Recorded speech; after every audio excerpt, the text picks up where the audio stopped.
గురూజీ హైదరాబాద్ నుంచి ఆర్తి కాలర్ లైన్లో ఉన్నారు, వారితో మాట్లాడదాం. హలో. హలో, నమస్కారం అండి. నమస్కారం అండి ఆర్తి గారు. ఎవరి గురించి తెలుసుకోవాలనుకుంటున్నారు? నేను మా పాప గురించి తెలుసుకుందాం అనుకుంటున్నానండి.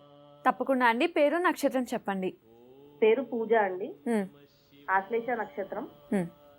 24/10/1997. ఓకే అండి, మాట్లాడండి గురూజీతో. నమస్తే తల్లి. నమస్తే గురుజీ. నమస్తే అమ్మా. మీ పాదాలకు శతకోటి వందనాలు గురుజీ. మా ఆఫీస్లో ఉంటుంది తల్లి. అమ్మ ఏం చదువుకోంది?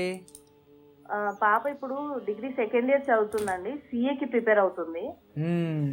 సిఏ. ఓకే. అంటే ఇప్పటికి టూ అటెంప్ట్స్ అయింది. సిపిటి పాస్ కాలేదు. ఇప్పుడు మళ్ళీ థర్డ్ అటెంప్ట్ రాస్తుంది. ఓకే. సిపిటిసి ఎక్కడ కోచింగ్ తీసుకుంది అమ్మాయి సిఏకి? కోచింగ్ ఇక్కడ హైదరాబాద్ లోనే తీసుకుంది గురుజీ. సిఏ నక్షత్రం ఆశ్లేష నక్షత్రం, కర్కాటక రాశి, బుధుడు అధిపతి, బుధ మహాదశలో జన్మించింది. పంచమ స్థానం బాగుంది అమ్మాయి జాతకం, మంచిగానే ఉంటుంది. ఎడ్యుకేషన్ బాగుంది. ఎందుకు అమ్మాయి సిఏనే కావాలి అనుకోని మొదలే అనుకోందా? అమ్మాయికి ఇంట్రెస్ట్ ఎక్కువ ఉండిందా?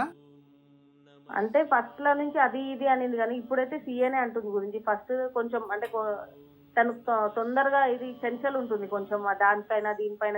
ఇప్పుడైతే సిఏనే ఉంది. సరే తల్లి, సిఏ చదవచ్చు అమ్మాయి, ప్రాబ్లం లేదు.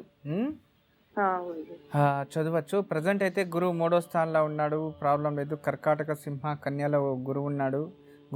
గురువు అంత అంటే అమ్మాయి జాతకంలో లక్ కొంచెం తక్కువ తల్లి. అవును గురుజీ, పాపం బాగానే కష్టపడుతుంది, కానీ మళ్ళీ లాస్ట్కి వచ్చేసరికి అదే రావట్లేదు గురుజీ. తనకి కొంచెం నావిగేషన్స్ కూడా కొంచెం ఎక్కువనే ఉంటుంది కదా, ఫ్రెండ్స్ అని కొంచెం అది ఎక్కువ ఉంటుంది. తొందర కాన్సన్ట్రేషన్ ఉండదు తనకు అసలు.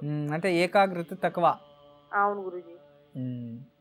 ఉన్నంతలో బాగా చేస్తుంది. అదే ఇంకా కొంచెం కొంచెం కష్టపడొచ్చు అంటే మాత్రం వినదు అట్లా.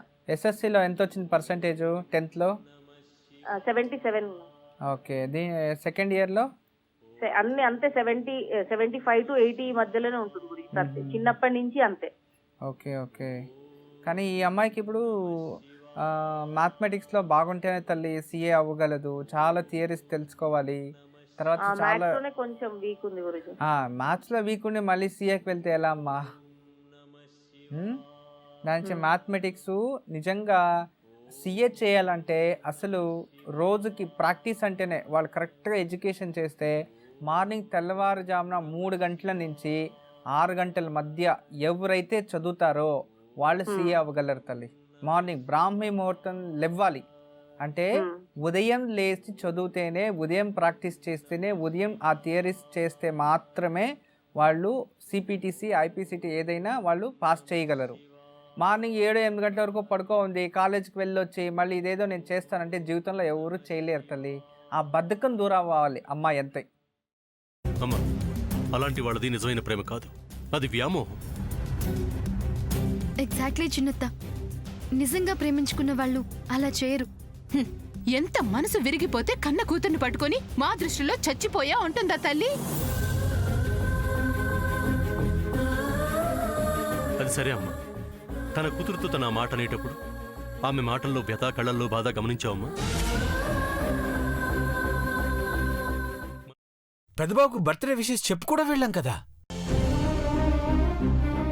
ఊరికే ఎలా కాలిపోతుంది? మంట పెడితేనో పడితేనో తగలబడుతుంది.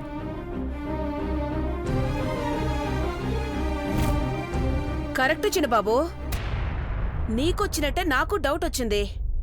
పార్వతే షర్టును తగలబెట్టిందనుకుంటా.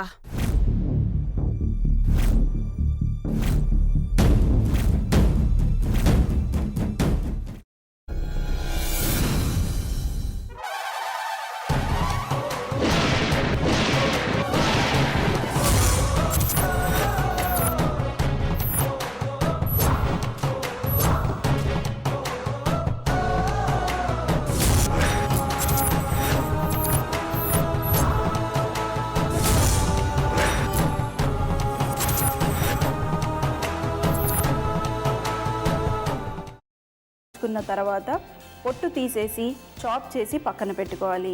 ఒక ప్యాన్లో కొద్దిగా నూనె వేడి చేసి అందులో ఆవాలు, మినప్పప్పు, శనగపప్పు, కరివేపాకు, సన్నగా తరిగి పెట్టుకున్న ఉల్లిపాయలు వేసుకుని 1 నిమిషం పాటు వేయించుకోవాలి. ఆ తర్వాత కాల్చి కట్ చేసి పెట్టుకున్న వంకాయని కూడా అందులో వేసుకుని బాగా మిక్స్ చేసి బౌల్లోకి ట్రాన్స్ఫర్ చేసుకుని అందులో తగినంత చిక్కటి పెరుగు లేదా పల్చటి పెరుగు వేసుకుని మిక్స్ చేసి అన్నంతో కానివ్వండి, చపాతీతో కానివ్వండి సర్వ్ చేసినా చాలా బాగుంటుంది.